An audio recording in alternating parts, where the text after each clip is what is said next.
دەمێکە تەکنۆلۆژیای میدیایی بەشێک لە پەیامی مێدیا کۆمەڵگەی مرۆڤایەتیان تووشی قەیرانێکی قوڵی دەرونی سیاسی ئابووری کردووە. جیالەوەش زۆر جار بۆتە فریات ڕاست بۆ ئاگاداربوون لە گرفتەکانی ژیان و بۆ ئاگاداربوونی دەسەڵات بۆ دۆزینەوەی چارەسەر.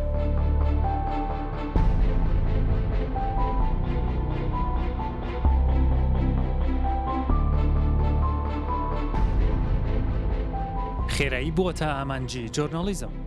مۆبایل کارکتەرێکی سەرەکی گەیاندنی هەواڵە گەرمەکان. چاوەڕەکانی ئینتەرنێت و مۆبایل تەلێکۆمنیکیشن ڕۆڵگێڕی سەرەکین بەرپرسیارن لە بەرامبەر بڵاوکردنەوەی فەیک نیوز.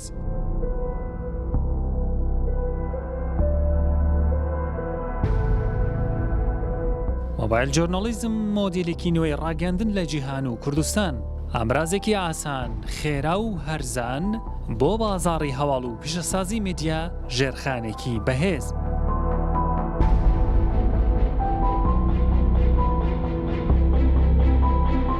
لە ئێستادا پێشکەوتنەکان گەیشتوونەتە ئاستێک کە پیشەسازی میدیایی میدیا ئیندەستری گەیشتوتە ئاستێک کە هەم کامێرە گەورەکان لە ڕووی قەبارە و سایزەوە دەیانەوێ هاوشێوەی کامێرای مۆبایلەکان بن و لە هەمان کاتە کامێرای مۆبایلەکانیش هەوڵ دەدەن کە هاوشێوەی کوالیتی کامێرە گەورەکان بن.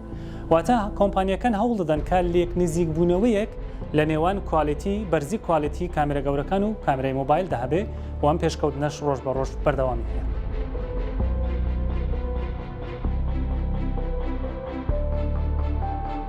سیتیزن جۆرنالیزم جیاوازە لەگەڵ مۆبایل جۆرنالیزم بە پێوەی کە مۆجۆ پشت بە بنەماکانی کاری ڕاگەاندن دەبەستێت. خستنەڕووی پرەنسیپەکانی کاری نیو جۆرنالیزم، دیرۆک، هەر لە تەلەگرافەوە تا تەلەفۆن، شێواز و مۆدیلی نووسین، گۆشەکانی شۆتینگ، لایف برۆدکاستینگ، ئەدیتینگ، پۆدکاست، سۆشەڵ میدیا لە گرنگترین ئەو مژارانن کە لەم پرۆژە کتێبەدا باسکراون. جاری یەکەمە لەسەر لکە تازەکەی میدیا لە کوردستان دەنووسرێت.